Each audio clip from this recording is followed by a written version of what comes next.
Good afternoon and welcome to All About Animals. I am Sherry Gradator and we are at the Equestrian Connection, which is on Bradley Road in Lake Forest. I have two guests who are going to explain the programs here and help me out. Would you introduce yourselves? Hi, I'm Diana Schnell, Executive Director. Hi, I'm Nick Coyne, Director. Thank you for coming. Yeah, thanks. It's nice to show you our new place. Yes. The last time we were here, you had a much more constrained operation, and you didn't have your own facility. First off, this is a therapeutic riding program, correct? Correct. Hippotherapy? Why therapy with horses? Well, Nick, why don't you tell them about the history of hippotherapy, and I'll bring you up to now. I can tell you what I know of the history, and how I became familiar with it is during the First World War, the more severely shell-shocked men were taken and put on ponies to help them bring them back to the here and now, so to speak.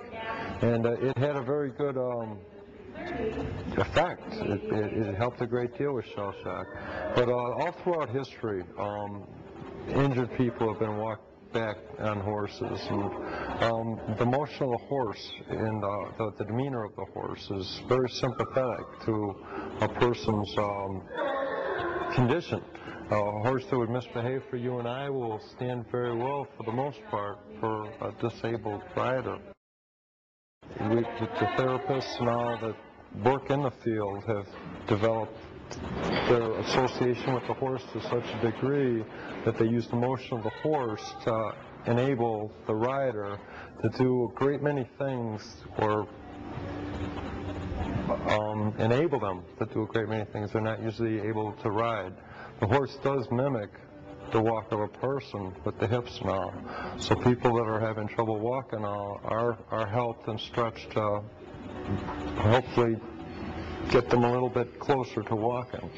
And we've kind of taken that a step further too, not to only increase physical strength and the emotional, but also with learning, with sensory processing, auditory processing disorders. Like Nick said, the horse has helped in so many ways, but what it really helps too is the trunk. And suddenly we're all aware that the trunk is important. You see people taking yoga and Pilates, and everything's about building that trunk strength. For these children and adults who come in here without that trunk strength, the rest of their body doesn't have anything to work off of.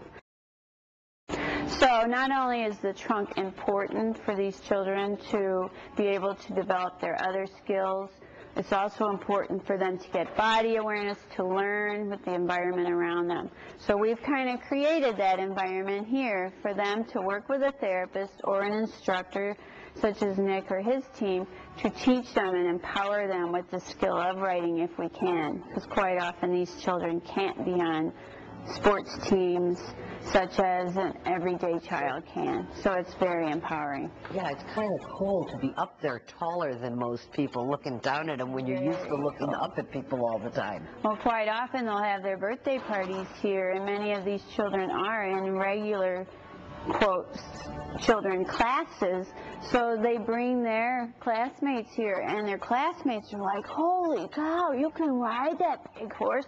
Suddenly they're cool. They're not the kid who's, quote, different in the class. They're the cool kid, which is very, very good. We're looking at an arena, and there's stuff going on in this arena. There are cavaletti on the ground, cones, balls.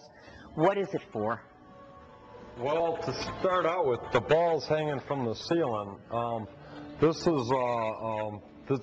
started out as a course out of the old cavalry, where they'd run through a saber and they'd get all their targets. But with the balls hanging from the ceiling like this. They're no savers, but it's the same principle. You're trying to touch the ball.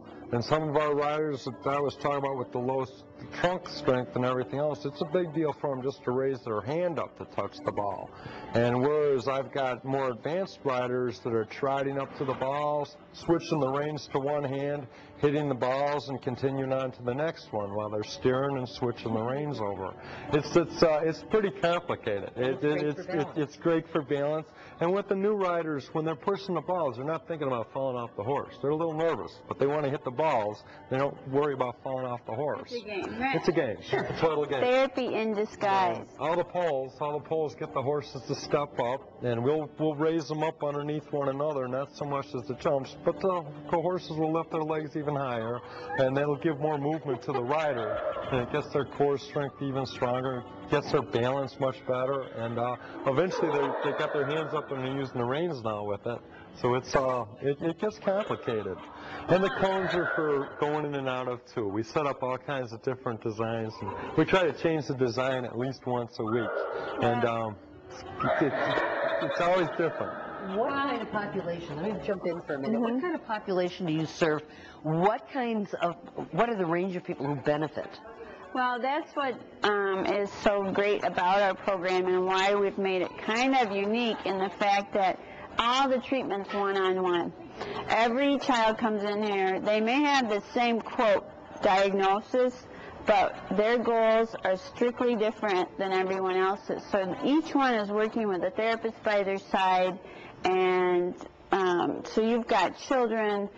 About 60% of our population's on the autism spectrum, which is, as we all know, growing rapidly. We've got children who come alive out of a wheelchair who have debilitating diseases with zero muscle tone, but yet can ride a horse. Muscular sclerosis, muscular dystrophy, cerebral palsy.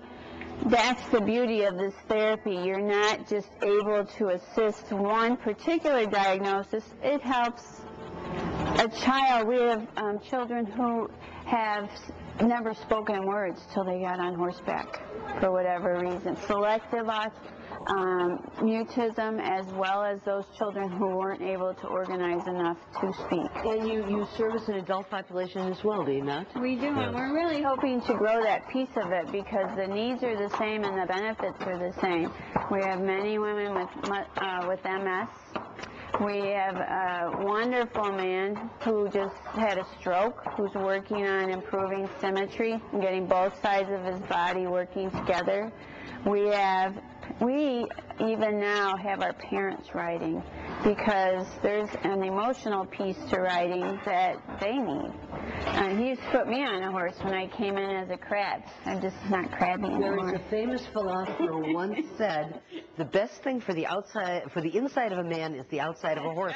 But I don't remember who said it. I think it's Teddy Roosevelt, wasn't it? I think. I want to walk down. We want to take a look at the pink horse if we could. Sure. Well, what happened was, the reason we got this facility, we decided not to just treat the disabled child.